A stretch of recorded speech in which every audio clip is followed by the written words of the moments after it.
Bây giờ thì thầy sẽ bắt đầu phần bài giảng, và trước khi bắt đầu vào bài giảng thì thầy sẽ tụng kinh trước. Khenpo là.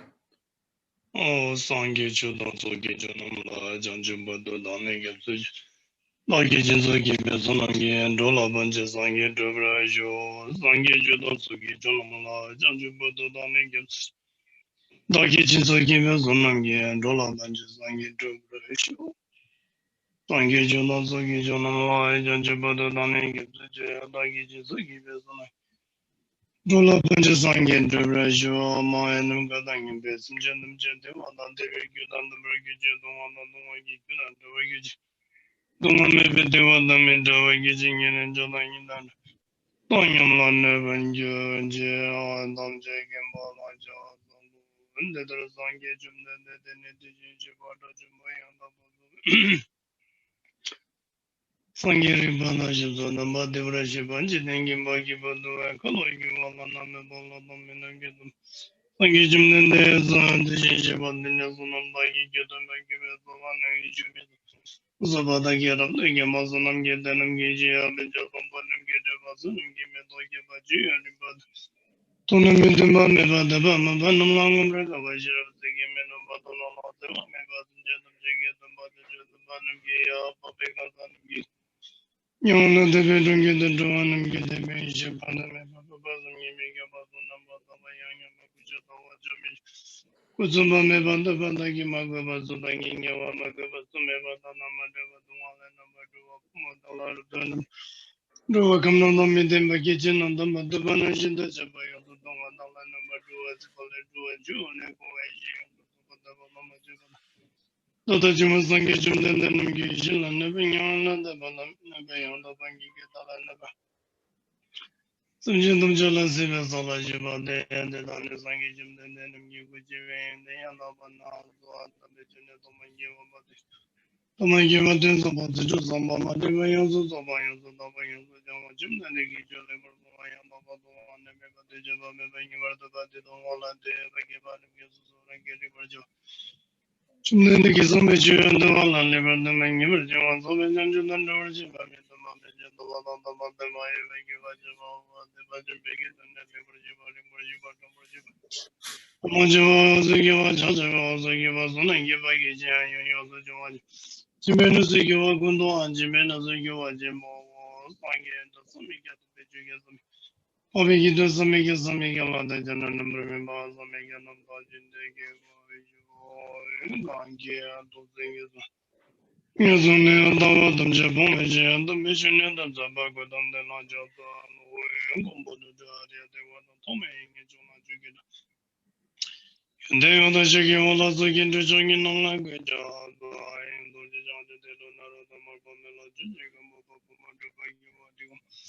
You Lamanum language, the Gondo, Jojo, and other Jeloma, you were gone so that they did the magic. Number the bottom jet is on the get on the jingle. Drawing languages on bottom jiggle, like So, first of all, I would like to welcome you all to join this teaching session, teaching of the Bodhisattva, the 37 practice of the Son of the Buddha. So, yes. Trước tiên là thầy xin được chào mừng tất cả quý vị đạo hữu đến tham dự cái buổi giảng pháp tối hôm nay. Tối hôm nay thì thầy sẽ tiếp tục luận giảng về 37 pháp hành Bồ Tát đạo, 37 pháp hành của những người con của Phật. So, as in the previous sessions, few sessions, I have covered 16 of the 37 practice.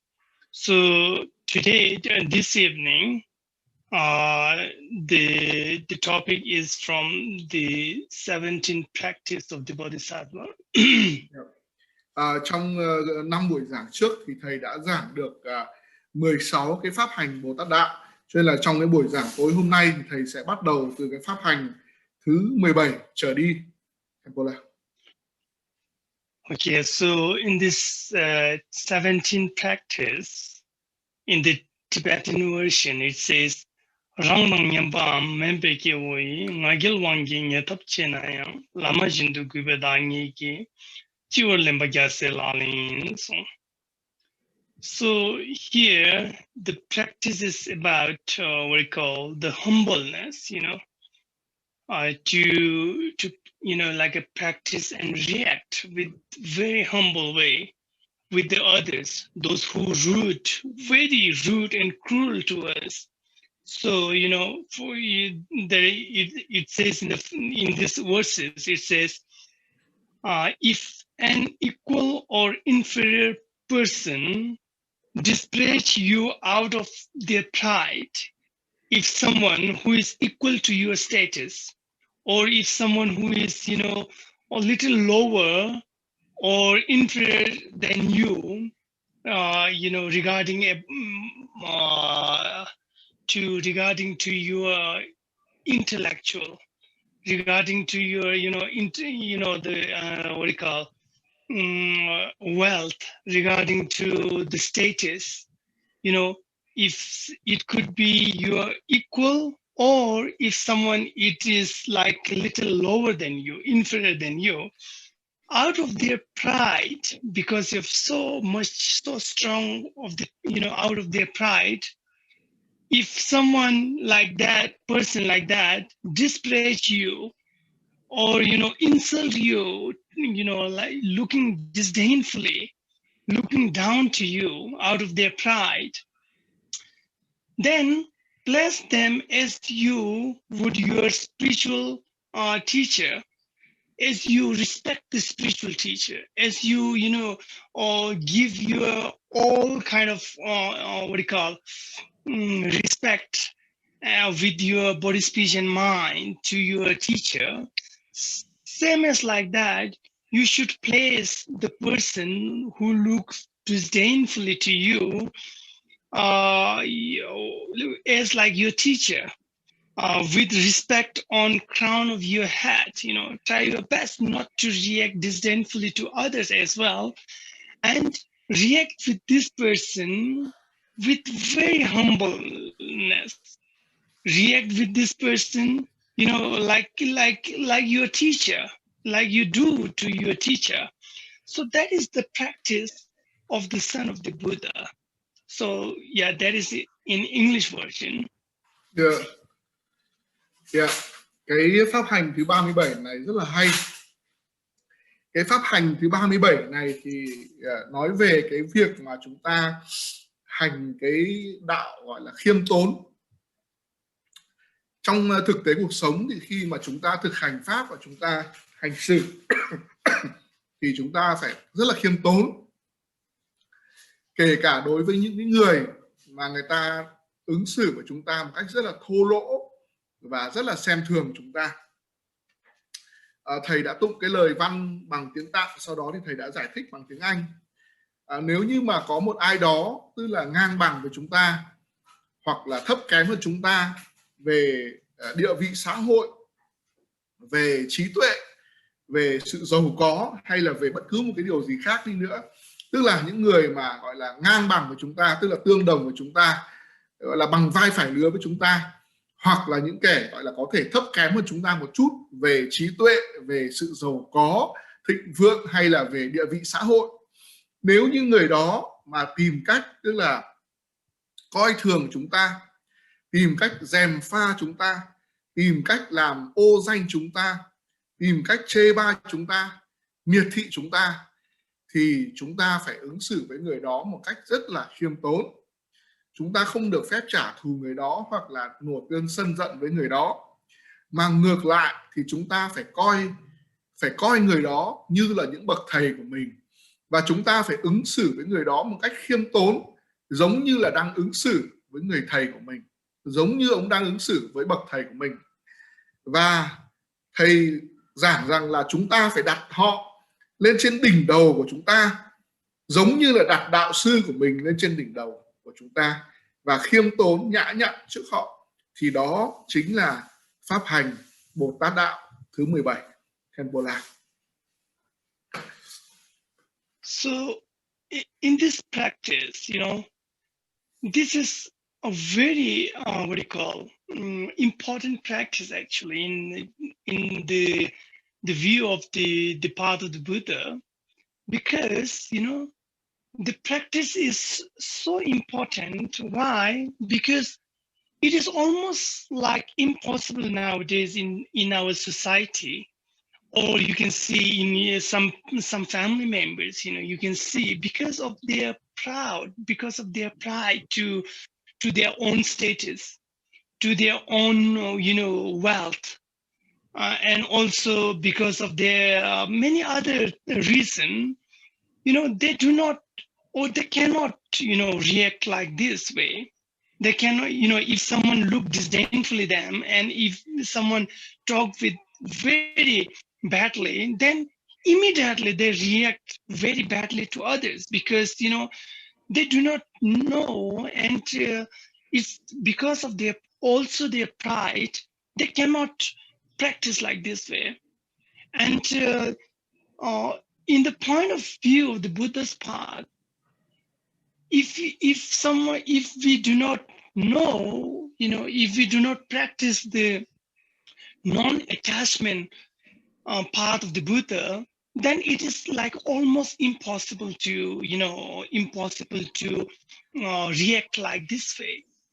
If we think that we are the best, if we think that, oh, I looks very good, I look handsome, beautiful, or if you think, oh, I'm more stronger than other, or if you value so much to yourself than others, then no one, it is like impossible to practice or react like this way, because you have your pride, a strong pride.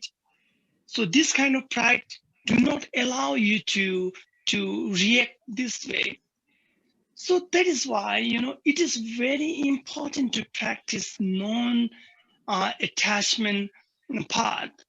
One must understand that the body and the status and the what you call wealth, anything that you have, this is not something permanent. It is not like it will stay forever there. It is going to be changed. It is a subject of change. So no matter how much you how you looks good, or how you how much you earn in your daily life, no matter, but one day it is going to be part from yourself. One day it is going to be changed. So there's no essence to attach those things, and to have a strong pride to oneself. One must understand that the essence-less of the worldly, sexual, sensual pleasure, the object of the pleasure, or the sense. So one must understand the reality of that. It is going to be changed. It is impermanence. The nature of thing is impermanent. So one must understand, and to attach to something which is going to be changed for sooner or later, to attach to this something which is very fragile, it is not really meaningful. One must understand that. So that is how one must understand the essence-less of the worldly phenomena, and then try to be humble. One must remain in a very decent way, and react with others. If someone has a strong pride, and out of that pride he looks disdainfully to you, you must understand, oh, this is the arrogant person, or one must respect this person as you do to your teacher. That is how you can build up the qualities. That is how you can build up the non-attachment part of the Buddha. That is how you can gradually you can develop all the qualities of the Buddha. That is how one must practice. So in these verses, it says, you know, very much about this, the humility, or the, you know, the practice of humbleness. Yeah, Khenpo. Ở đây thì chúng ta phải thấy rằng là cái việc thực hành cái hạnh khiêm tốn này là vô cùng quan trọng. Bởi vì excuse me, xin lỗi. Cái việc thực hành hạnh khiêm tốn này là vô cùng quan trọng. Trên con đường mà Đức Phật đã chỉ dạy thì cái việc mà chúng ta hiểu được là chúng ta phải thực hành hạnh khiêm tốn nó vô cùng quan trọng. Nhưng mà trong cái cuộc đời hiện đại này, trong cái xã hội hiện nay thì cái việc thực hành hạnh khiêm tốn này thì gần như là không thực hiện được. Tại sao lại như vậy?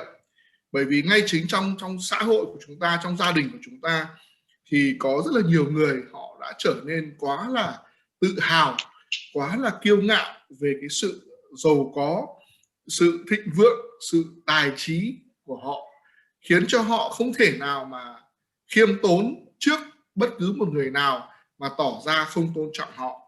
Và khi mà có một ai đó tỏ ra coi thường họ, miệt thị họ thì ngay lập tức là họ sẽ phản ứng một cách rất là tệ hại đối với cái người mà đã tỏ cái thái độ không tôn trọng họ như vậy. Tại sao những người gọi là giàu có, những người gọi là xinh đẹp như vậy, những người mà có sự thịnh vượng như vậy, có địa vị xã hội như vậy thì họ lại hành xử một cách thiếu khiêm tốn như vậy?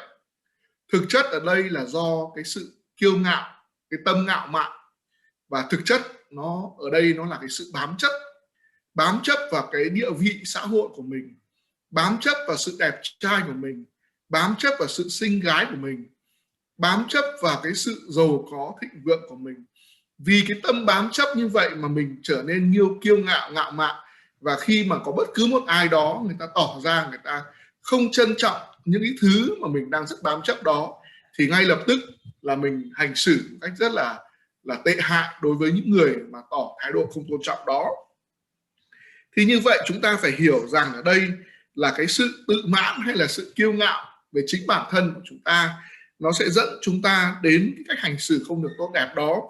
Và cái sự bám chấp vào tất cả những cái thứ mà chúng ta có được đó, nó không cho phép chúng ta cư xử một cách đúng đắn như là một người con của Phật. Và như vậy thì chúng ta phải thực hành cái việc là buông xả. Chúng ta phải thực hành cái tâm không bám chấp vào tất cả những cái thứ bên ngoài thân của chúng ta, như là của cải, như là tài sản, như là địa vị xã hội, kể cả như là sắc đẹp của chúng ta cũng không nên bám chấp vào nó. Có như vậy thì chúng ta mới thực sự là đi trên cái con đường mà Đức Phật đã chỉ dạy cho chúng ta.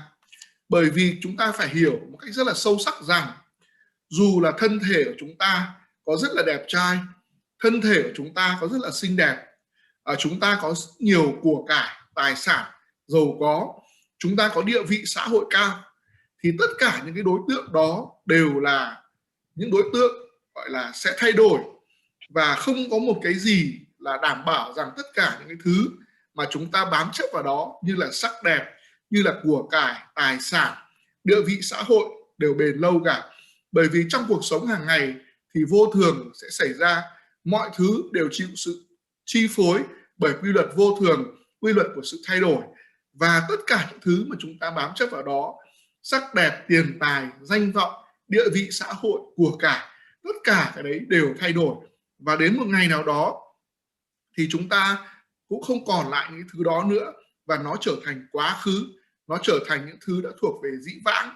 Và do vậy chúng ta không thể bám chấp vào những cái thứ đó để tạo ra cái sự tự hào của bản thân mình, tạo ra sự tự mãn của bản thân mình để hành xử không tốt với người khác. Bởi vì tất cả những cái thứ vui gọi là niềm hạnh phúc thế tục đấy, hay còn gọi là niềm hạnh phúc thế gian đó, nó đều rất là ngắn ngủi, tạm bợ và thay đổi, chứ không có cái gì là thường hằng, vĩnh viễn và không bất biến cả. Do vậy là chúng ta phải hiểu rằng tất cả những cái thứ mà chúng ta bám chấp vào, như là tiền tài, địa vị, danh vọng, sắc đẹp, nhan sắc, thì tất cả những cái thứ đó nó đều rất là mong manh, rất là dễ vỡ, rất là dễ thay đổi và chấm dứt. Như vậy nó không có ý nghĩa gì nhiều đối với chúng ta trên con bước đường tu học cả.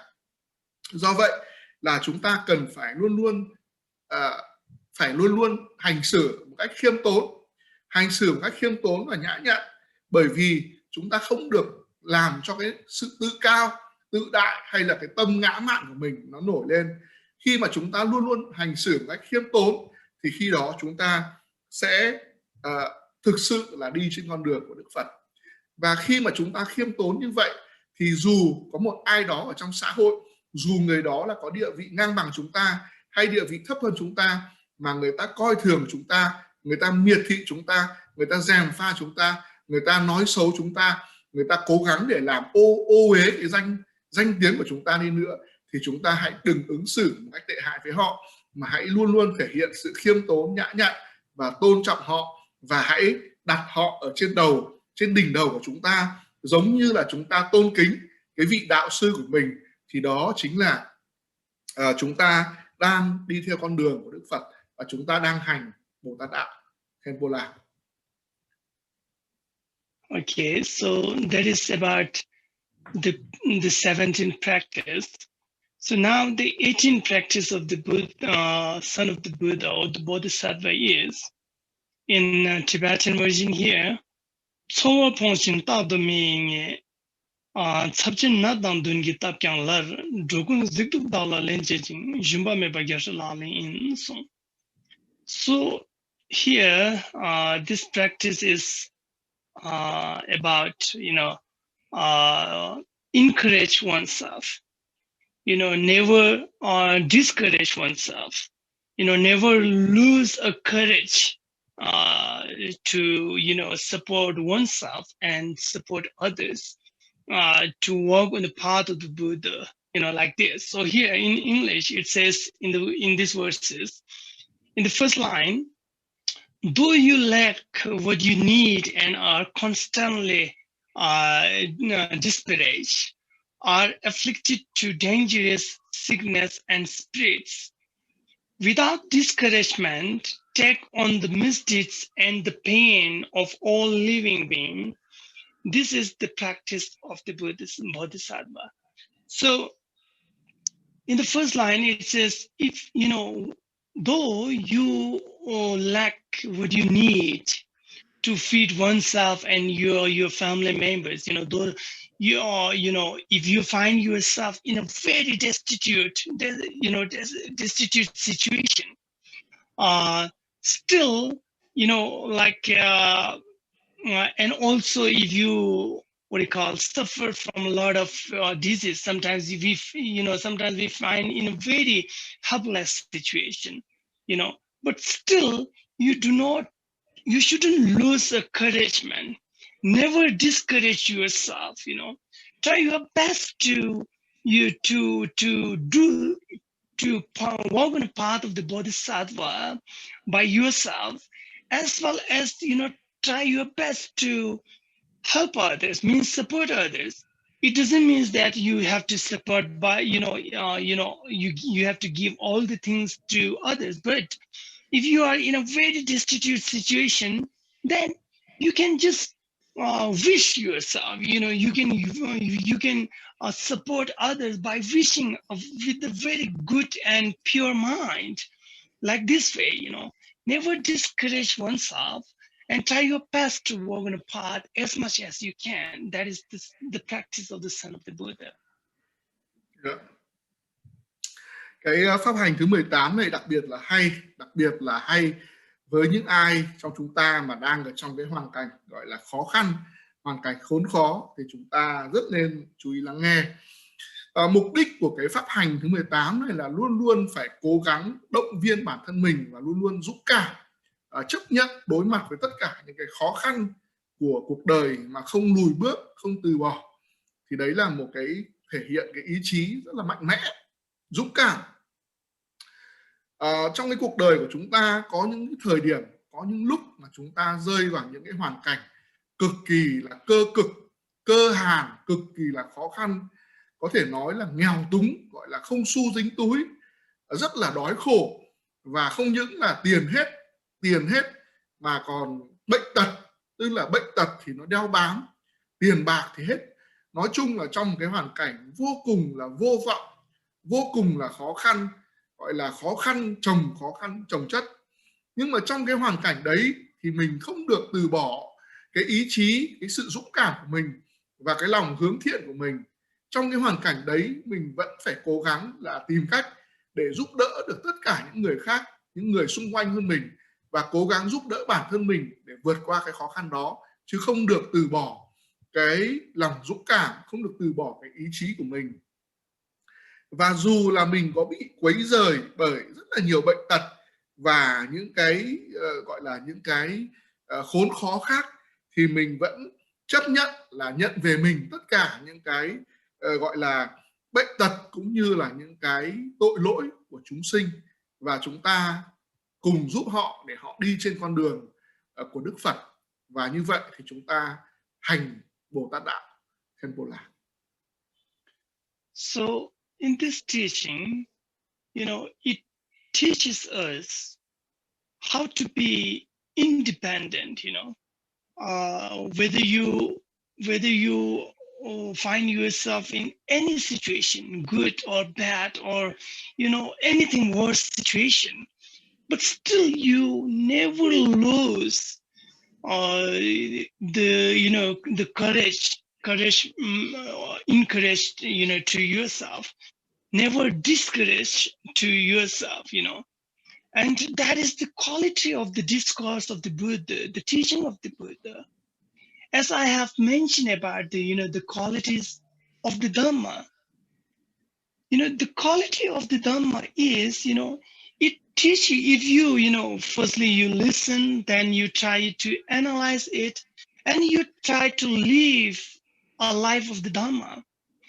When you live a life of the Dhamma, it very much teaches you how to be independent. It will teaches you how to work on your own feet, because Dhamma is the real protection. Dhamma, the practical Dhamma, which is the three training of the mind, which is the morality, the path of the concentration, right concentration, the path of the wisdom. This three will teaches you how to be independent in this life as well as in future life, because it will teach, it is the only way that makes yourself self-dependent. So here, as it says that whatever situation you find yourself, if you find yourself in a very worst situation, very desperate and destitute situation, still never lose the courage to do something good, to do something good to yourself as well as others, to do something very nice and very pure to oneself as well as others. That is the kind of courage, which bodhisattva, which the person who walk on the path of the bodhisattva never lose this kind of courage, man. This, one must encourage oneself. Yeah. That is how you can able to train one's mind. That is how you can able to purify. That is how you can able to fulfill all the 6 paramita or 6 perfection. That is how you can able to reach the final goal. Yeah, Khenpo. Xin lỗi.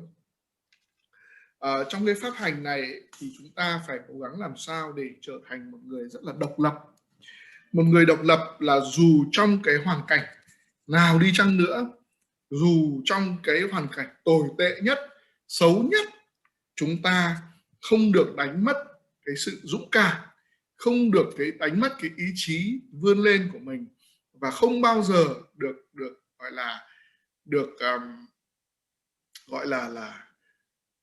tức là đánh mất cái sự dũng cảm của mình, không bao giờ được gọi là trái nghĩa với từ dũng cảm, nó gọi là từ chúng ta không bao giờ được đánh mất cái ý chí của mình, không bao giờ được thủ tiêu cái ý chí vươn lên của mình. Và trong cái cuộc sống này thì chúng ta biết rằng là chúng ta là những người học Pháp, thì cái việc mà chúng ta học Pháp thì chúng ta có được những cái phẩm chất hay là những phẩm tính của Pháp. Như là trong những cái buổi giảng trước thì thầy đã nói là chúng ta phải hiểu thế nào là phẩm chất phẩm tính của Tam Bảo và thế nào là phẩm chất phẩm tính của giáo Pháp, của những lời dạy của Đức Phật. Bởi vì khi mà chúng ta lắng nghe giáo Pháp thì sau đó chúng ta phải phân tích giáo Pháp và rồi chúng ta chuyển hóa giáo Pháp trở thành những cái hành động trong cuộc sống hàng ngày của chúng ta, tức là chúng ta sống dựa trên nền tảng của giáo Pháp. Thì như vậy là giáo Pháp dạy chúng ta, Đức Phật dạy chúng ta phải làm sao trở nên độc lập ở trong cái cuộc sống này. Dù ở trong cái cuộc sống này chúng ta có đối mặt với hoàn cảnh tệ hại, xấu như thế nào đi nữa, thì chúng ta vẫn phải tự bước đi bằng đôi chân của mình, tự bước đi bằng đôi chân của mình trên con đường giáo Pháp mà Đức Phật đã chỉ dạy. Có như vậy thì giáo Pháp mới thực sự trở thành một cái thứ bảo vệ, gia hộ cho chúng ta. Và thông qua cái việc mà thực hành 3 cái con đường gọi là luyện tâm của chúng ta, đấy là thực hành giữ giới, thực hành thiền định để đạt được sự định tâm, thực hành phát triển trí tuệ thông qua cái con đường gọi là tam vô lậu học, giới, định, tuệ, thì chúng ta mới thực sự là đi trên con đường của Đức Phật, chúng ta mới thực sự đưa giáo Pháp vào cuộc sống. Và khi mà chúng ta sống một cuộc đời rất là độc lập như vậy, thì dù có điều gì xảy ra trong cuộc đời của chúng ta đi nữa, dù chúng ta có rơi vào trong một cái hoàn cảnh vô cùng là khó khăn, vô cùng là cơ cực, vừa nghèo túng, vừa ốm đau, bệnh hoạn, bị bao vây bởi đầy thứ bệnh hoạn, ốm đau, nghèo túng, đói khổ, thì chúng ta vẫn không đánh mất đi cái phẩm tính tốt đẹp của mình, không đánh mất đi cái sự dũng cảm của mình, mà chúng ta luôn luôn cố gắng vươn lên để làm những điều tốt đẹp cho bản thân mình và làm điều tốt đẹp cho những người khác với một cái sự dũng cảm, với một cái lòng tốt. Và khi mà chúng ta làm cái điều tốt đẹp cho người khác, không có nghĩa là chúng ta phải cho đi tất cả những thứ mình có, mà đôi khi là chỉ cần chúng ta mong muốn cầu nguyện cho những người khác cũng khó khăn như mình, hoặc là rơi vào hoàn cảnh khó khăn như mình, chúng ta mong muốn cầu nguyện cho họ những cái lời mong cầu nguyện tốt đẹp bằng cái tâm thanh tịnh và cái bằng lòng yêu thương của chúng ta, thì đấy đã là một điều rất là tốt đẹp. Và đấy chính là chúng ta thực hành tịnh hóa tâm thức của mình, và chúng ta gọi là đào luyện cái tâm thức của mình, và nhờ đó mà chúng ta thực hành được một cách đầy đủ nhất, cao nhất 6 cái gọi là pháp hành để chúng ta hoàn thiện bản thân, hay còn gọi là 6 ba la mật. Và nhờ có việc thực hành rốt ráo 6 ba la mật như vậy thì chúng ta sẽ đạt được cái kết quả cuối cùng, đạt được cái kết quả tối thượng, thì đó chính là cách chúng ta thực hành Bồ Tát đạo. Khenpo. Okay, so that is the 18 practice. Hello? Yes, Khenpo. You can hear him? Hello? Yeah, I can hear you. I can hear you. So that is about the 18 practice. So now the 19 practice of the Bodhisattva is, in the Tibetan version, it says, Nyambradashin Domang Chiodut Namtu Bui Noda Tubgyurkang, Sibe Bajur Nimbo Mezin, Kimba Mebagaselaling. So here in this practice, it says about, the practice, how one must practice the prideless path, never have any kind of proud to one's wealth and so on.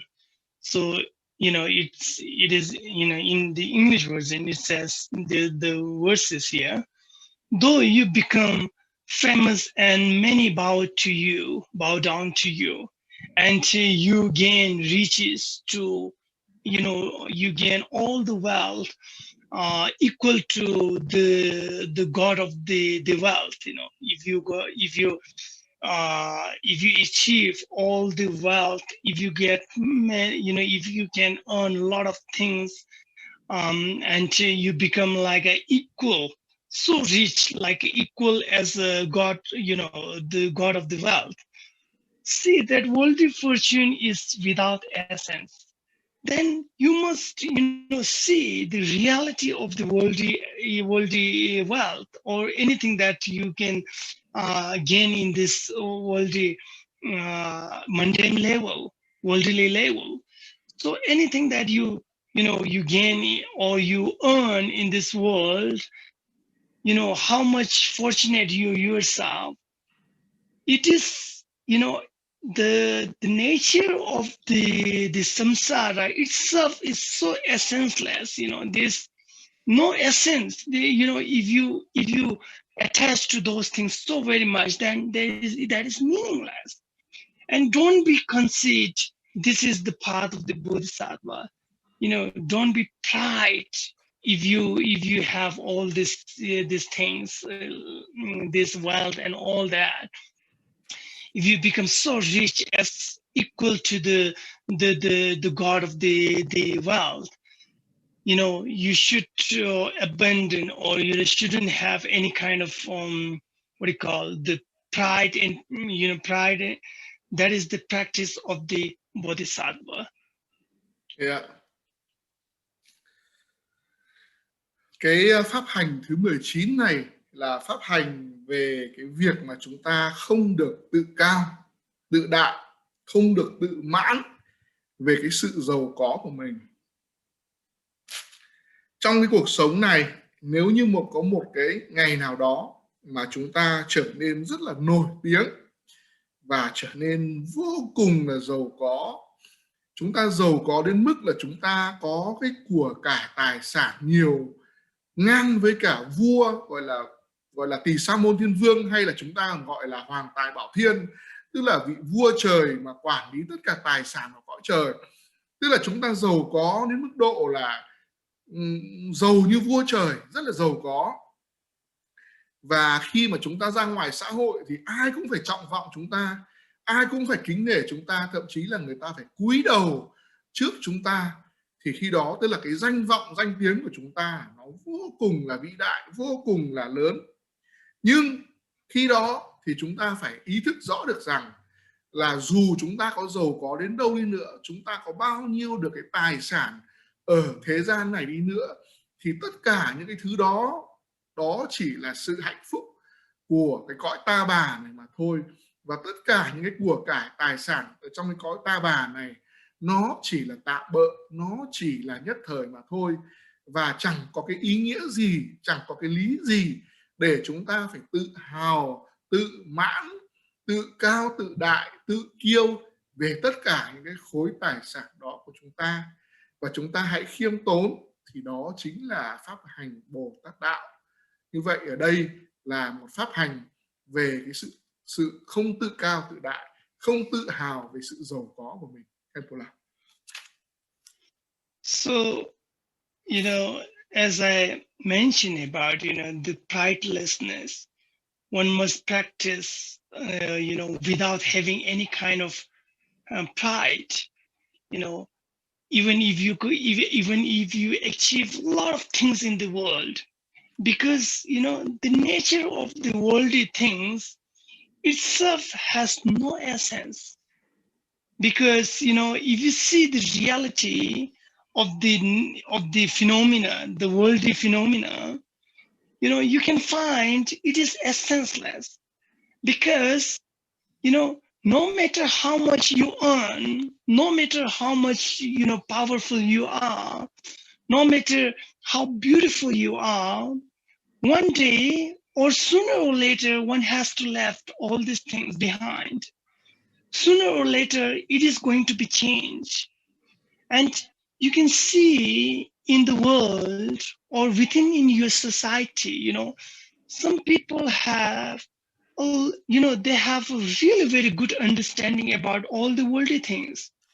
And when they become rich, or when they got a lot of power, they never misuse this kind of things, because they know the nature, they know the reality of these things. It is not going to be health if they misuse all these things. It is going to be most like it is if they misuse all these things, it will give them a lot of problem in a result. They know about this, many people, they do understand about these things, and they use these things in a very proper way. They never misuse their power, they never misuse their wealth, they never misuse anything that they have, any kind of fortunate things.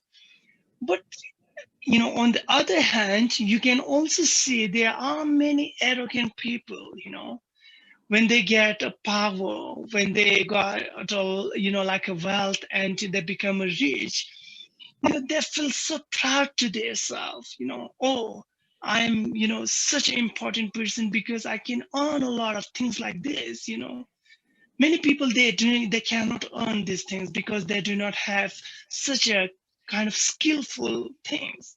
They think like that, and they they become so proudy to their own image. They try their best to set that image in the society, in the anywhere, and look disdainfully to others.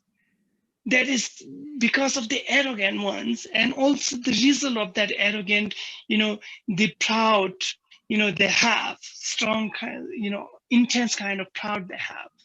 So you can see those in this society. Some people are really very good in, or they have really very good wisdom about these things, and they never misuse, and they never have a proud about those things, because they have a kind of understanding about the reality of the worldly phenomena.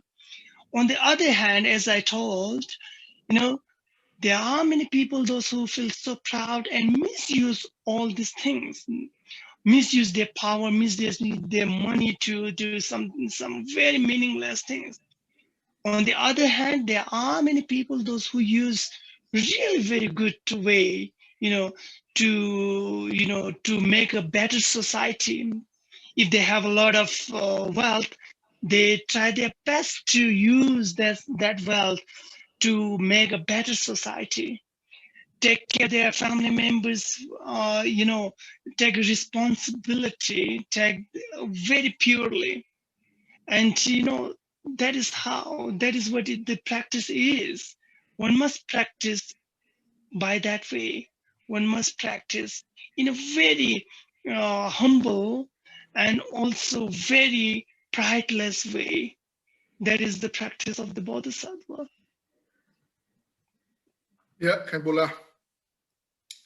Như vậy thì chúng ta phải hiểu rằng là tại sao chúng ta lại không được phép tự kiêu, tự mãn, tự cao, tự đại về cái sự giàu có của mình. Bởi vì là chúng ta cần phải biết rằng là khi mà chúng ta có được rất nhiều cái tài sản, chúng ta gọi là có được nhiều cái sự may mắn, thành công trong cái công việc của chúng ta, và khiến cho chúng ta trở nên rất là giàu có, chúng ta trở thành những người rất nhiều tài sản, thì chúng ta lúc đấy chúng ta phải hiểu được cái bản chất của tất cả các cái sự vật và hiện tượng ở trong cái thế giới này, trong cái cõi ta bà này. Thì bản chất của nó là không bền vững, không vững bền, không lâu dài, không trường kỳ. Và dù là chúng ta có kiếm được nhiều tiền đến đâu đi chăng nữa, dù chúng ta có nhiều quyền lực đến đâu đi chăng nữa, dù chúng ta có xinh đẹp đến đâu đi chăng nữa, thì đến một lúc nào đó thì tất cả những thứ đó đều thay đổi. Chẳng chóng thì chày, cuối cùng thì chúng ta cũng đều phải để lại tất cả những sự giàu có, thịnh vượng, danh tiếng, sắc đẹp đó ở lại phía sau mình mà thôi. Như vậy khi với một người mà hiểu Pháp thì chúng ta biết rằng tất cả những sự vật và hiện tượng ở trên cái thế giới này thì nó đều có tính chất là vô thường. Do vậy không có lý gì để cho chúng ta phải tự cao tự đại, tự mãn về tất cả những tài sản mà mình có. Chúng ta thấy rằng là với những người mà hiểu giáo Pháp thì khi mà người ta có được những sự thịnh vượng như vậy, có được những danh vọng như vậy, thì họ không bao giờ sử dụng cái tiền tài, cái tài sản của mình một cách sai trái. Bởi vì nếu như họ sử dụng cái sự giàu có, thịnh vượng của họ một cách sai trái thì chẳng chóng thì chày họ cũng sẽ phải nhận lại cái kết quả hay là cái nghiệp quả của cái việc sử dụng cái tài sản, cái sự thịnh vượng của mình một cách sai trái.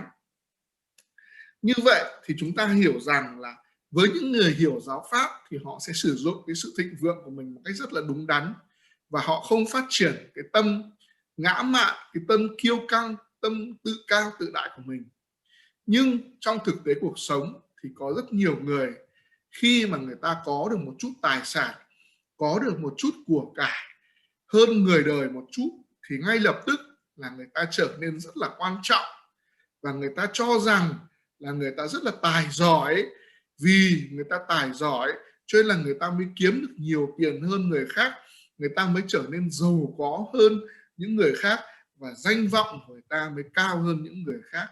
Vì thế là cái tâm ngã mạn, tâm kiêu căng, tâm tự cao tự đại nó ngày càng nổi lên cao hơn. Và do vậy thì họ sẽ phải nhận gánh những cái hệ quả của cái việc hành xử với một cái tâm ngã mạn, tâm tự cao tự đại như vậy. Như vậy thì chúng ta cần phải rút ra một điều ở đây là gì? Là bản chất của tất cả các sự vật và hiện tượng trong cái cõi ta bà này, trong cái thế giới này, thì nó đều là vô thường và sẽ sớm thay đổi. Chúng ta không nên tự cao, tự đại, tự mãn về tất cả những cái sự thịnh vượng hay là sự giàu có mình có, mà hãy sử dụng cái sự thịnh vượng, cái sự giàu có đó một cách đúng đắn để làm lợi lạc cho gia đình của mình và cho xã hội của mình. Hãy sử dụng cái sự thịnh vượng, cái sự giàu có của mình để làm cho một xã hội trở nên tốt đẹp hơn. Thì đó chính là cách sử dụng cái sự giàu có, cái sự thịnh vượng và tài sản của mình một cách đúng đắn. Chứ đừng phát triển cái tâm ngã mạn, tâm kiêu căng, tâm tự cao tự đại của mình. Hãy luôn luôn khiêm tốn và nhã nhặn khi hành xử với người khác, dù là mình có rất giàu có hay dù là mình có rất được trọng vọng đi nữa. Thì đó chính là cái việc chúng ta đang thực hành Bồ Tát đạo, chúng ta đang đi trên con đường của Bồ Tát. Khenpo. So that is about the 19 of the 37 practice. So the 20 is Rangi Jedang Dao Matuna, Chiru Dao Tujing Pewario, the Chicham Langi Jemapangi, Rangi Dovaga Selani. So in this practice, it emphasizes,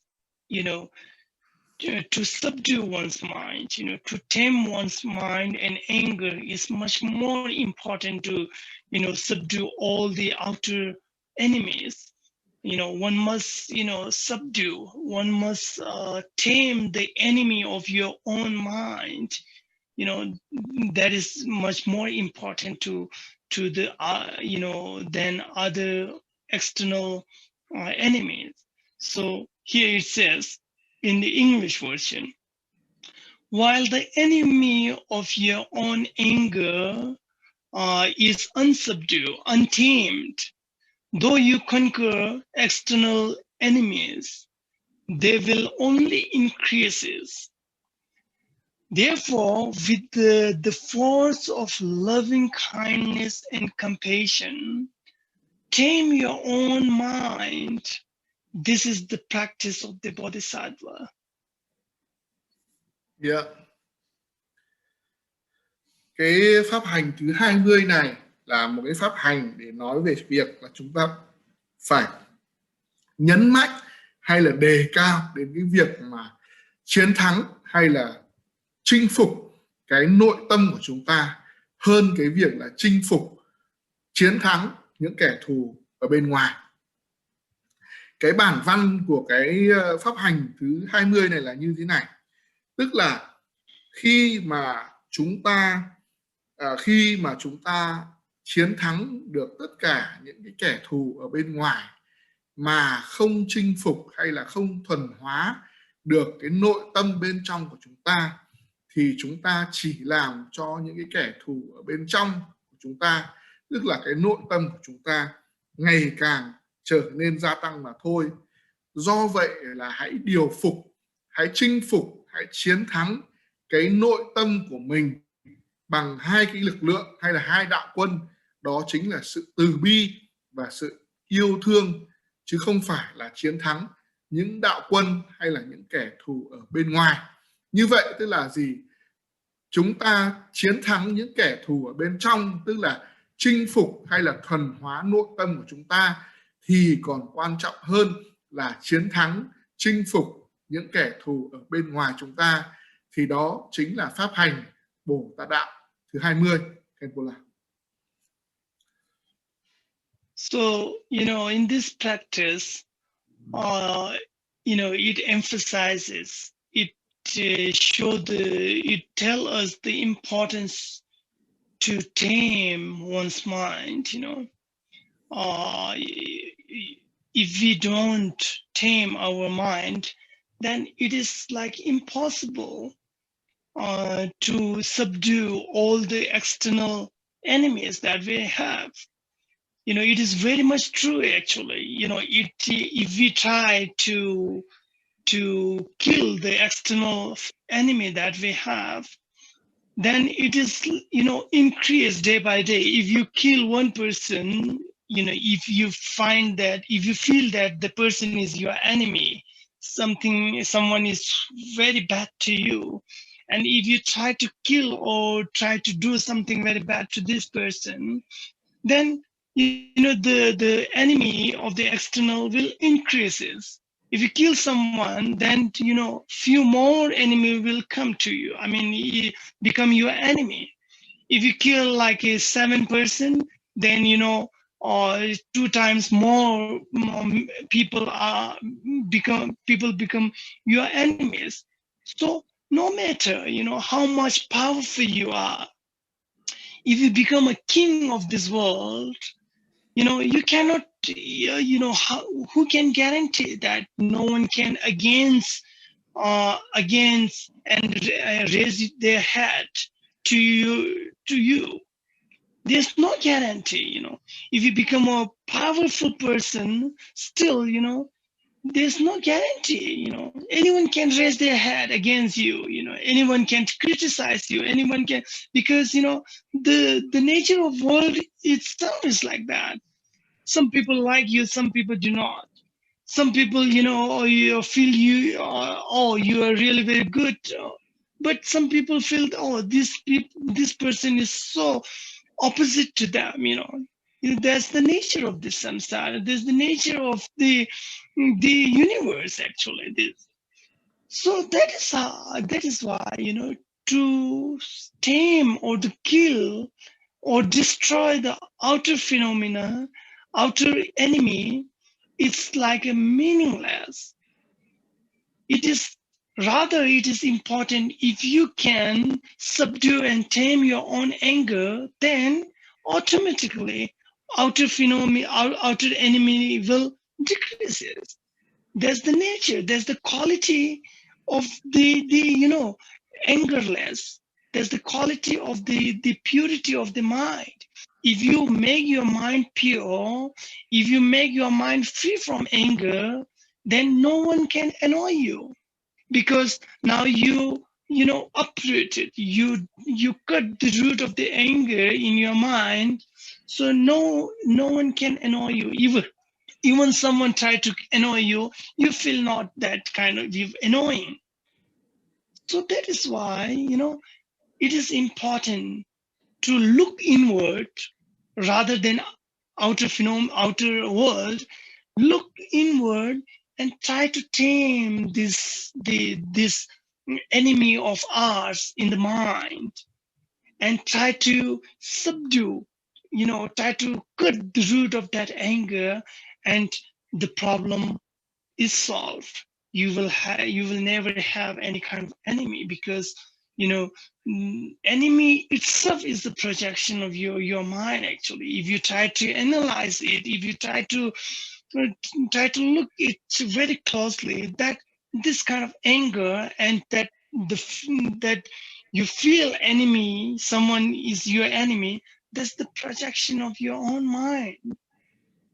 It will only possible to understand, to practice a lot of, to regular practice these things.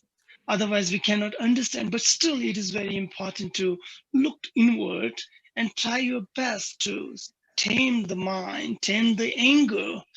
Then you can solve all the outer enemies, their problems. Yeah. Yeah. Cái pháp hành thứ 20 này là một cái rất là hay. Chúng ta phải cố gắng lắng nghe thì chúng ta sẽ hiểu tại sao lại nói rằng là cái việc mà chinh phục cái kẻ thù ở bên ngoài không quan trọng bằng cái việc chinh phục kẻ thù ở bên trong, tức là nội tâm của chúng ta. Bởi vì khi mà chúng ta, cái pháp hành này nó nhấn mạnh đến cái việc là chúng ta cần phải chinh phục hay là cần phải thuần hóa, cần phải tôi luyện cái tâm của mình. Bởi vì là nếu như mà chúng ta không tôi luyện hay là không thuần hóa cái tâm của mình ấy, thì tức là chúng ta không chinh phục được hay là không chiến thắng được cái kẻ thù ở bên trong của chính mình, thì chúng ta sẽ không thể chiến thắng được bất cứ một cái kẻ thù ở bên ngoài nào cả. Bởi vì nếu như mà chúng ta thấy rằng là ở bên ngoài chúng ta có một cái kẻ mà chúng ta rất là ghét và chúng ta rất là thù và chúng ta muốn giết kẻ đấy, thì sau khi mà chúng ta giết được kẻ đấy rồi thì cái tâm của chúng ta vẫn thấy rằng là chúng ta vẫn còn rất nhiều kẻ thù khác. Khi mà chúng ta giết được một kẻ thù rồi thì nó lại xuất hiện 7 kẻ thù khác, và khi mà chúng ta giết được 7 kẻ thù rồi thì nó lại xuất hiện rất nhiều các cái kẻ thù khác. Và dù chúng ta có thể trở thành một cái vị vua, một vị quân vương đầy quyền lực mà có thể khống chế, có thể giết, có thể bắt, có thể sai xử bất cứ một cái người nào khác ở trong xã hội này, thì lúc đó chúng ta cũng không được an, chúng ta cũng không được yên. Bởi vì sẽ chẳng có một ai có thể đảm bảo được cho chúng ta rằng là một ngày nào đó không có một kẻ nào đó nó muốn làm hại chúng ta. Bởi vì bất cứ khi nào cũng có cái kẻ nào đó nó muốn làm hại chúng ta, nó muốn giết chúng ta để trả thù. Bởi vì đấy chính là bản chất của thế giới, đấy chính là bản chất của xã hội. Trong xã hội thì có thể có những người họ rất yêu quý chúng ta, họ rất thích chúng ta và họ thấy rất là hợp với chúng ta. Nhưng ngược lại, ở trong xã hội thì sẽ có những người họ không thích chúng ta, họ thấy rằng chúng ta không phù hợp với họ và dẫn đến việc là họ ghét bỏ chúng ta. Như vậy là luôn luôn ở ngoài xã hội lúc nào cũng có những kẻ không yêu thích chúng ta mà có những kẻ thù của chúng ta. Như vậy là thay vì là chúng ta đi chiến đấu, chiến thắng để tiêu diệt hết những kẻ thù ở bên ngoài, thì chúng ta hãy quay trở lại, nhìn vào bên trong cái tâm thức của mình để chinh phục cái kẻ thù ở bên trong cái tâm thức của mình. Bởi vì mọi cái kẻ thù ở bên ngoài nó đều chỉ là sự phóng chiếu của bản tâm của chúng ta mà thôi. Mọi cái sự vật và hiện tượng bên ngoài chẳng qua nó chỉ là sự phản chiếu của cái tâm thức của chúng ta mà thôi. Do vậy nếu như tâm thức của chúng ta mà đã được tịnh hóa, đã được kiểm soát, đã được chinh phục, đã được thuần hóa, thì cái tâm đấy nó sẽ không nghĩ đến những cái sự ganh ghét, những sự đố kỵ, những sự thù hận nữa. Thì đương nhiên là ở phía bên ngoài chúng ta sẽ không còn kẻ thù nữa. Như vậy chúng ta hiểu rằng là khi mà chúng ta tiêu diệt, chúng ta chinh phục, chúng ta chiến thắng được cái kẻ thù ở bên trong chúng ta, đấy chính là cái tâm thức của chúng ta, thì mặc nhiên là những kẻ thù ở bên ngoài cũng biến mất. Bởi vì tất cả những kẻ thù ở bên ngoài chẳng qua chỉ là sự phóng chiếu của tâm của chúng ta mà thôi. Như vậy là chúng ta phải nhìn vào bên trong nội tâm của mình, nhìn vào bên trong của mình, chứ không phải là nhìn ra bên ngoài. Và chinh phục cái bên trong của mình nó quan trọng hơn cái chinh phục cái kẻ thù bên ngoài.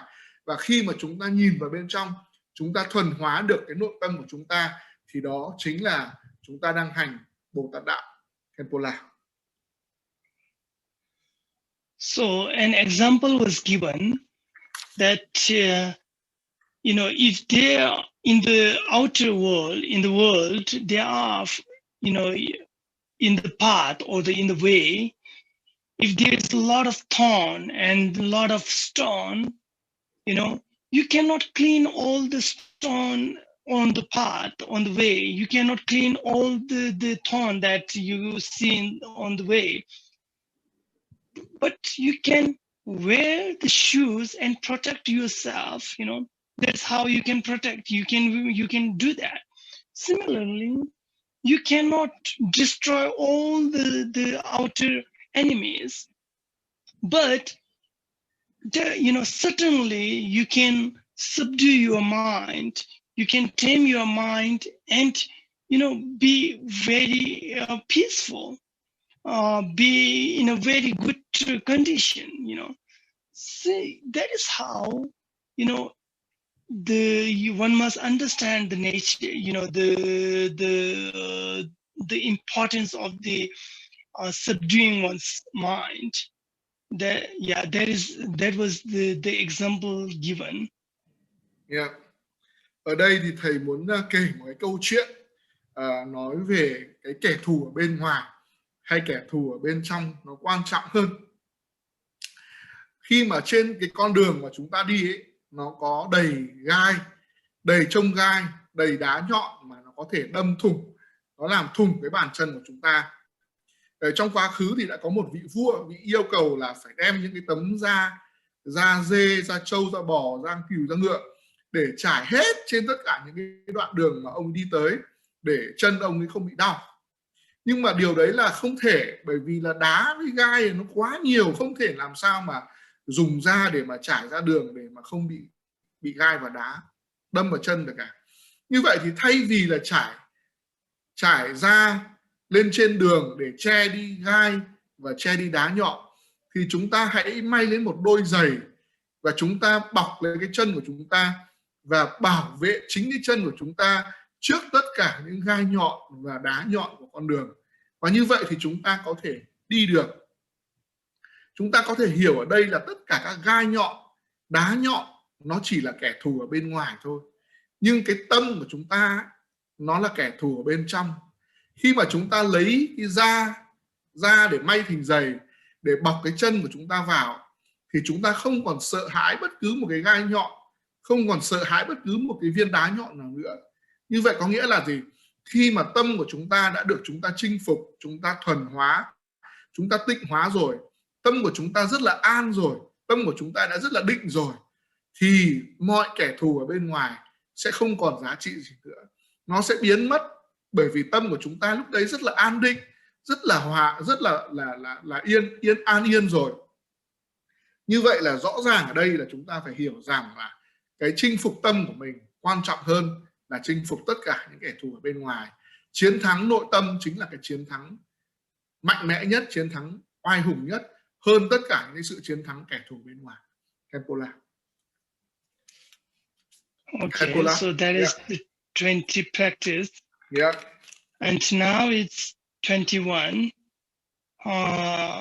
Dope yunda lansi chudanda jisam chekyang sipa pelwagyo.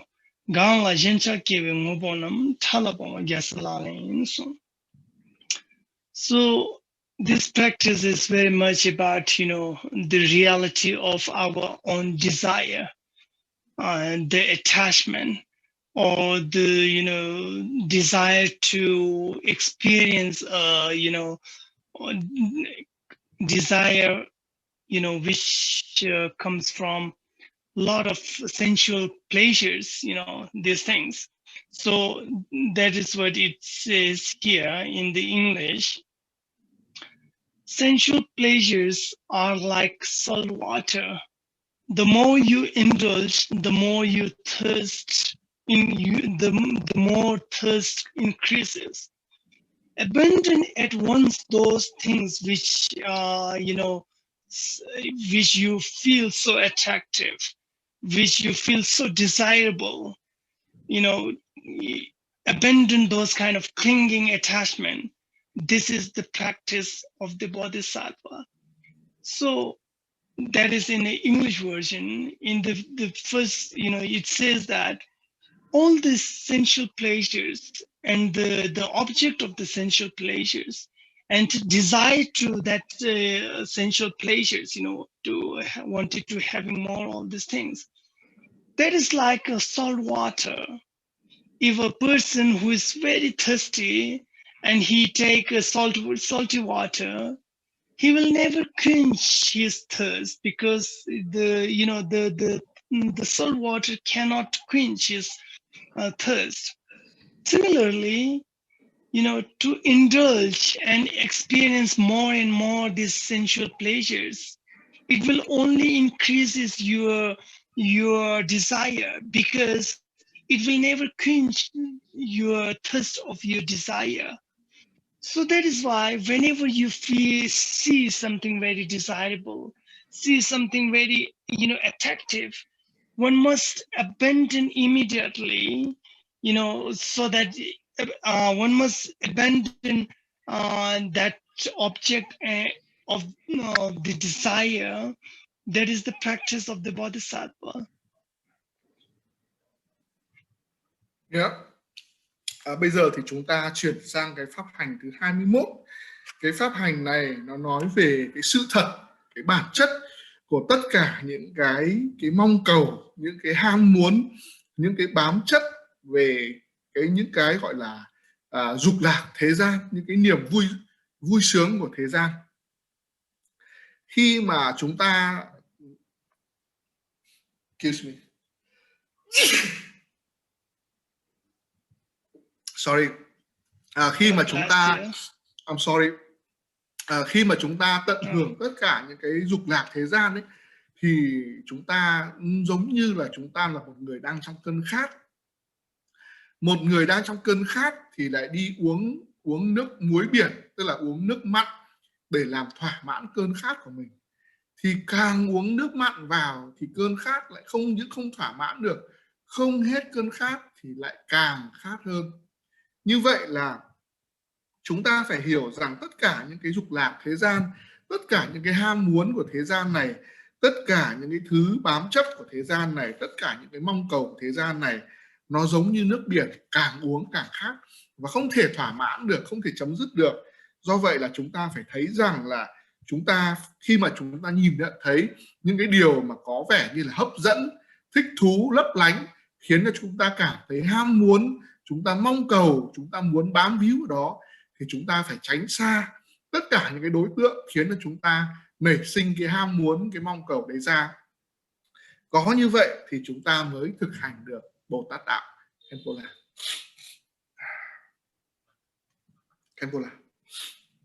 So,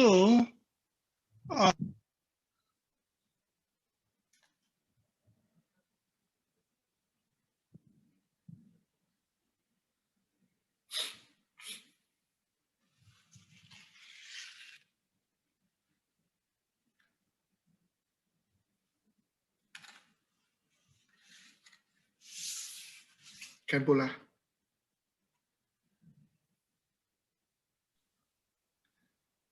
hello. Yes, hello. Khenpo. Can you hear me? Yeah, I can hear you. Sorry if, suddenly the internet, okay. Yeah, no problem. Okay. Yeah. So, okay. Yeah. So in these verses, in this practice, it's, it very much, what do you call, emphasizes. Yeah.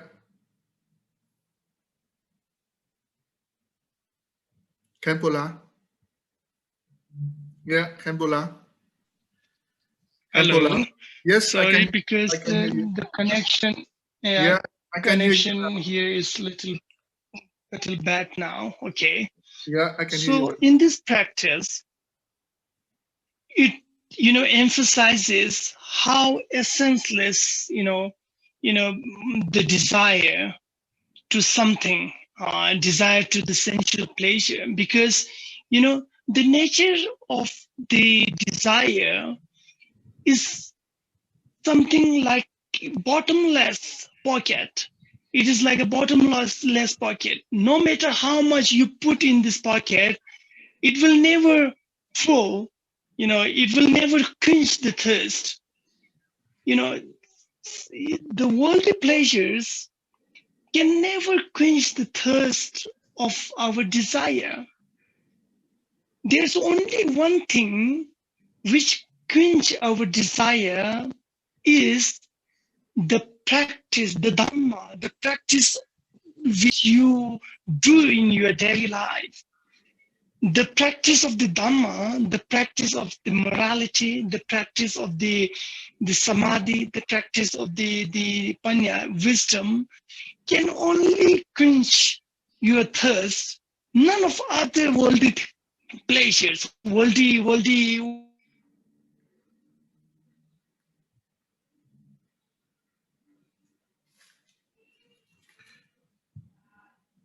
Yes, Khenpo. Sorry, the connection is not really good Yeah, no this problem. evening. Yeah. So what I was saying is the desire, the desire that we have can only, quench the thirst of this desire can only quench by the practice of the Dharma. None of the other worldly pleasures can quench the thirst of the desire, because whenever you indulge in some sensual pleasure, it can increase your desire, because that is the reality of desire. Whenever you attach to something, whenever you desire to something, and if it fulfill, then another desire will raise its heads, because the nature of desire is like that. When it fulfill, and another desire is coming, raise its heads. So the nature of desire is like a bottomless pocket. It can never quench, the worldly pleasure can never quench the thirst of desire. Only the practice of the Dhamma, only the practice of the wisdom can quench the thirst of desire. It can cut the root of desire. Only the practice of the wisdom, practice of the path. Never, none of the other worldly things can fulfill, or can quench the thirst. Yeah. So one must understand, the nature, the characteristic of the desire. You can see there are many people, they think that, oh, if I indulge in those sensual pleasure more and more, then they can quench the thirst of the desire. Many people think like that, but that is not true. Whenever you desire something and you get that object, then another desire raise its heads, because the nature of desire is like that. It can multiply one to another, one to another, one to another. So one must understand and try one's best to practice the wisdom part with the best of the right concentration and the best of the morality. That is the only way to get out of this problem, get out of this what we call unsatisfaction kind of desire. Yeah, Khenpo. Yeah. Mọi người thông cảm, bởi vì là cái kết nối internet của thầy hôm nay nó không được tốt, cho nên là thỉnh thoảng nó bị mất kết nối. Cái pháp hành thứ 21 này nó nhấn mạnh cái việc là chúng ta cần phải hiểu rằng tất cả những cái ham muốn, những cái khát vọng, những cái mong cầu dục lạc thế gian này thì nó không bao giờ được thỏa mãn cả. Bởi vì là cái bản chất của những cái ham muốn, những cái mong cầu, những cái bám chấp này thì nó giống như là một cái bình không có đáy. Chúng ta càng đổ nước vào thì nó càng không bao giờ đầy. Nó giống như là chúng ta khát mà chúng ta uống nước mặn, nước muối biển thì càng uống càng khát và không bao giờ có thể đã được cái cơn khát của cái sự mong cầu, sự tham muốn, sự bám víu và dục lạc thế gian này được cả. Và chỉ có một cách thức duy nhất để làm thỏa mãn cơn khát của những cái ham muốn, những cái mong cầu dục lạc thế gian này, đấy là việc thực hành giáo pháp, việc thực hành giới, thực hành định và thực hành tuệ. Việc thực hành giới định tuệ là con đường duy nhất để giúp cho chúng ta giải tỏa được cơn khát, những cái ham muốn, những cái mong cầu, những cái dục lạc của thế giới này. Bởi vì chúng ta phải hiểu được bản chất của những cái ham muốn, những cái mong cầu này là gì. Là khi mà chúng ta thỏa mãn được một cái ham muốn, một cái mong cầu này rồi, thì chúng ta lại có những cái ham muốn, những cái mong cầu cao hơn nữa, xa hơn nữa. và khi cứ một cái điều này được thỏa mãn thì những cái điều mong cầu khác nó lại phát sinh, và nó phát sinh theo cấp số nhân, và như vậy là càng cố gắng thỏa mãn những cái mong cầu đó thì càng không thỏa mãn được, và càng chạy theo nó thì càng đau khổ. Như vậy là chúng ta phải rút ra một kết luận rằng là chỉ có thực hành giáo pháp, thực hành giới định tuệ, thực hành phát triển trí tuệ thì chúng ta mới nhận thức ra được bản chất thực sự của những cái ham muốn, những cái mong cầu, những cái bám chấp, những cái bám víu đấy là không tốt đẹp. Và chúng ta phải thực hành giáo pháp, đặc biệt là thực hành trí tuệ, thực hành phát triển trí tuệ để có thể đoạn tuyệt, để có thể cắt tận gốc, đoạn tuyệt hoàn toàn với những cái tham muốn, với những cái mong cầu, với những cái ham muốn dục lạc thế gian đó. Và đó chính là cách để chúng ta thực hành Bồ Tát đạo. Khenpo. So that is about the 21, and now the 22 practice is jidar nawa de da rangisem semni de ne trebe thadandal dingishin azuntin semanam ilami jigasalalin. So in this verses, in this practice, actually it says a lot about the the reality, the ultimate reality. It is quite difficult to get some understanding about these things sometimes, intellectually as well as practically, to experience those things. It's quite difficult, or you can say that it's a kind of practice which is realized by some higher bodhisattvas, some advanced bodhisattvas. So whatever is, so here in the first line it says, whatever appears is your own mind. Anything that in this world, you can see the 5 object of the sense. You can see the form, enter, sound, smell, similarly taste and touch, and like a thought, like all these things. Whatever appears is your own mind. Your mind from the start was free from fabricated extremes. It means your mind is emptiness itself. Your mind, whatever appears is your mind.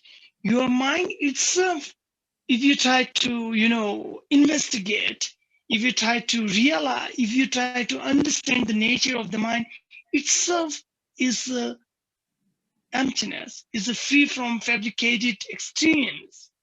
It says that. And understanding this, do not take to mind inherently. So realize the ultimate truth of the phenomena. Realize the ultimate truth of the object and subject. And, do not conceive all the subject and object inherently existing. Do not conceive these things that is real, that exists itself without depending on anything. So do not take anything, do not conceive anything which is inherently existing, sign of object and subject. This is the practice of the Bodhisattva. Khenpo. Bây giờ thì chúng ta chuyển sang cái pháp hành thứ 22. Cái pháp hành thứ 22 này nó nói về cái bản chất, gọi là bản chất rốt ráo của sự vật và hiện tượng một cách gọi là tuyệt đối. Để mà nhận thức được cái sự vật và bản chất chân lý của sự vật và hiện tượng thì nó đòi hỏi cái trình độ phát triển của tâm thức rất là cao. Và thông thường thì chỉ có các bậc Bồ Tát ở bậc cao thì người ta mới nhận thức được, người ta mới nhận ra được những cái sự vật, những cái sự thật, những cái chân lý của mọi sự vật và hiện tượng. Thì trong cái pháp hành thứ 22 này thì cái lời dạy nói rằng là mọi thứ đều do tâm của chúng ta tạo ra hết, mà chúng ta hay nói một cách vắn tắt là vạn pháp duy tâm tạo. Tất cả mọi thứ ở trên cái cõi đời này thì đều là do tâm của chúng ta tạo ra.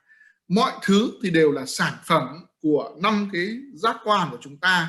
Đấy là cái gì? Đấy là sắc, thọ, tưởng, hành, thức, thì đều là kết quả của 5 cái giác quan của chúng ta là mắt mũi, lưỡi, tai và tay, tức là giác, tức là xúc chạm, và cái suy nghĩ của chúng ta. Tức là mọi sự vật hiện tượng thắc, thọ, tưởng, hành, thức thì bản chất nó đều là sản phẩm do tâm của chúng ta tạo ra. Và trong gọi là trong khởi thủy, trong sơ thủy, thì tâm của chúng ta là hoàn toàn là hết sức là trong sạch, không có bị những nhiễm ô, và tâm của chúng ta nó không bị những cái điều cực đoan ràng buộc, và tâm của chúng ta là hoàn toàn là tánh không, là tính không. Như vậy là tâm của chúng ta, nếu như mà chúng ta nghiên cứu nó một cách rất là kỹ lưỡng, thì chúng ta thấy rằng là bản chất của tâm là thanh tịnh, và bản chất của tâm là không bị trói buộc bởi những cái khái niệm cực đoan. Xin lỗi. Khi mà chúng ta nhận thấy rằng là bản chất của tâm của chúng ta là khi mà chúng ta nhận thức được tất cả những cái sự vật và hiện tượng trong cái thế giới này, thì chúng ta không được trói buộc nó với những cái khái niệm cực đoan, và chúng ta không được nhận thức rằng là những cái sự vật và hiện tượng, những cái đối tượng đó tồn tại một cách độc lập, mà tất cả những cái sự vật và hiện tượng đó đều phải tồn tại dựa trên sự tương thuộc, dựa trên sự gọi là liên hệ lẫn nhau. Thì đó chính là bản chất của sự vật và hiện tượng, và chúng ta không được đưa ra các cái cực đoan hay là các cái biên cực trong cái nhận thức của mình. Thì đó chính là cách chúng ta thực hành Bồ Tát đạo. Khenpo.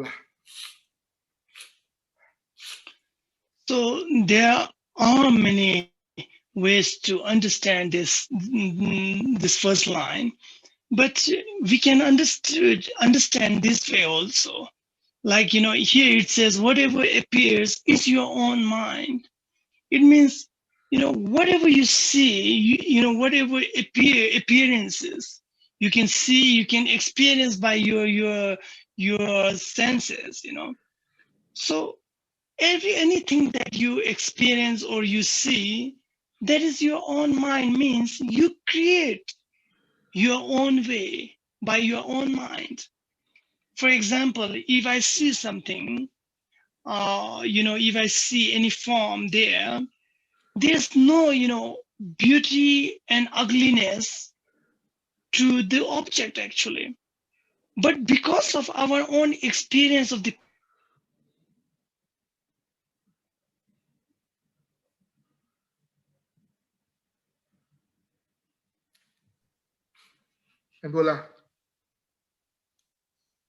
Okay.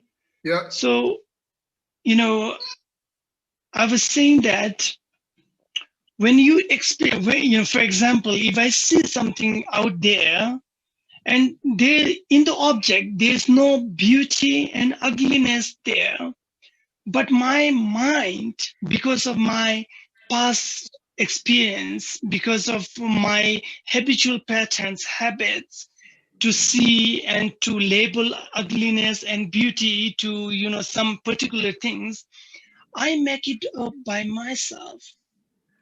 If the beauty and ugly is on the object, then no matter whoever see this object, they must feel, that is beautiful. Everyone agree that, this object is beautiful, but that is not in the case, I feel beauty.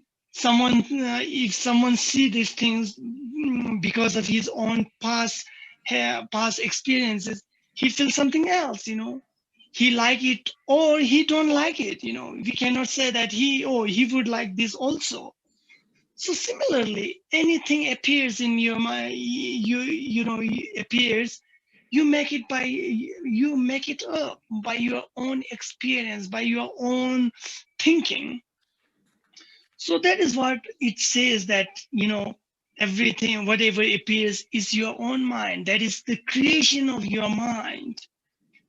Similarly, that is the example, now we have to, we have to think all the things, we have to understand by this example to others, not only the form, but similarly, sound and like other objects. Your mind from start was free from fabricated extremes. It means your mind itself is not truly existing. We may feel that, oh, this object is truly existing, this mind is truly existing, but no, the object itself is not inherently exist because it has its cause and condition. It depends on its causes. And there's no only one causes, there's thousands of causes. Then, because of that causes, you can see this form and all these things. Similarly, your mind is free from all the fabricated. Your mind is emptiness itself. It is not inherently existing. Why? Because the mind, the past mind, is gone forever. It is gone. It is not coming back now. The future mind is not come yet. It is not here yet. Now we have the present mind. But if we try to look at, if we try to analyze this present mind, it is also impermanent. It depends on many causes. It depends on the stream of the mind, which is changing.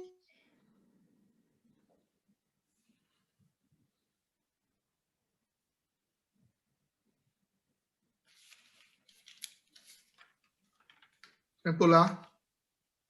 Okay. Yes. Yeah. So that is how, one must understand that the present mind is not also inherently existing. Why? Yeah. Because it depends on causes, and it itself is changeable. Yeah. It is changing, momentarily changing. So that is why one must understand the reality of the mind and matter, and understand, realize it with intellectually, as well as if you can by practice, you can experience those reality. So do not take or do not conceive the sign of the object and subject inherently existing. Do not conceive that things and the subject is truly existing itself. No, it depends on many causes, and it is changeable. It is not a permanent. So that is the practice of the bodhisattva. That is how one can develop the wisdom of the emptiness, wisdom of the selflessness. That is how one can able to uproot it, all the afflicted emotions. So this practice is very much important. Yeah.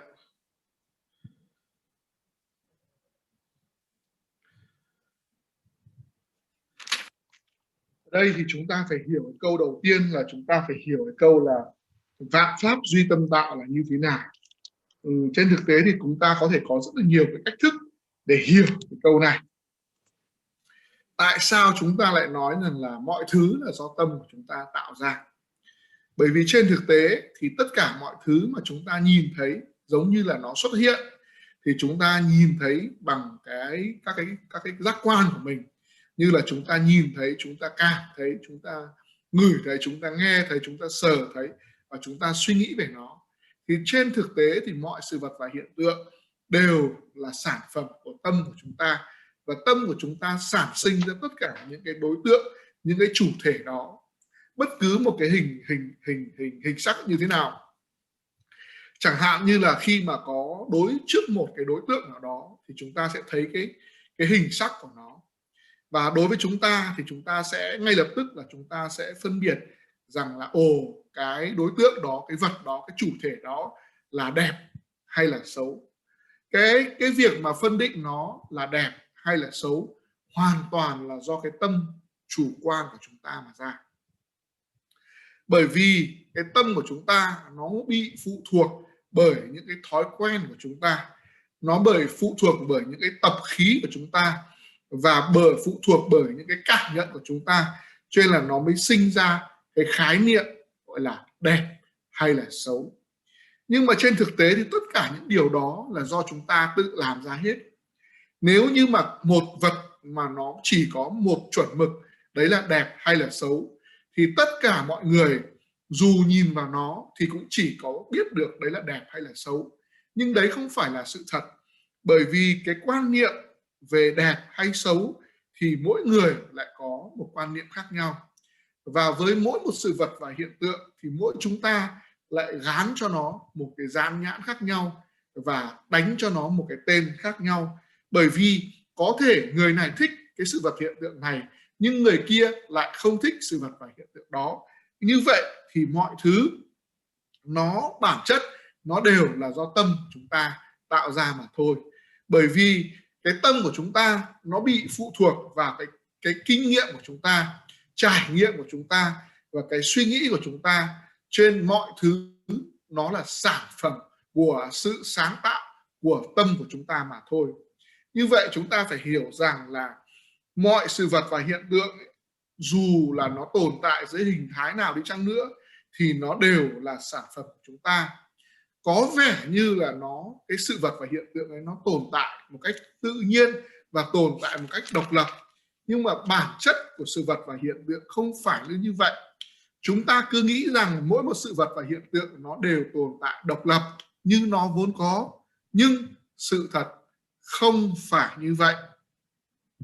Tất cả các sự vật và hiện tượng ở trên thế gian này chẳng có cái gì là tồn tại độc lập hết, mà mọi sự vật và hiện tượng ở trên thế gian này nó đều tùy thuộc vào nhau, nó đều tồn tại dựa trên sự tương thuộc lẫn nhau và nó tùy thuộc vào nhân duyên và điều kiện của nó. Mỗi một cái sự vật và hiện tượng nó đều tồn tại dựa trên hàng nghìn cái điều kiện và cái nhân duyên khác nhau. Chẳng có cái sự vật và hiện tượng nào là tồn tại một cách một mình, độc lập và bất biến cả.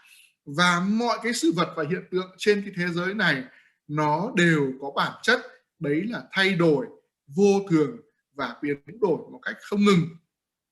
Và bản chất của tâm của chúng ta cũng tương tự như vậy, là tâm của chúng ta cũng thay đổi không ngừng. Cái tâm của quá khứ thì đã đi mất rồi, cái tâm của tương lai thì chưa đến. Như vậy là bây giờ chúng ta đang sống với cái tâm hiện tại của chúng ta. Nhưng mà bản chất cái tâm hiện tại này của chúng ta nó cũng thay đổi từng phút, từng giây một.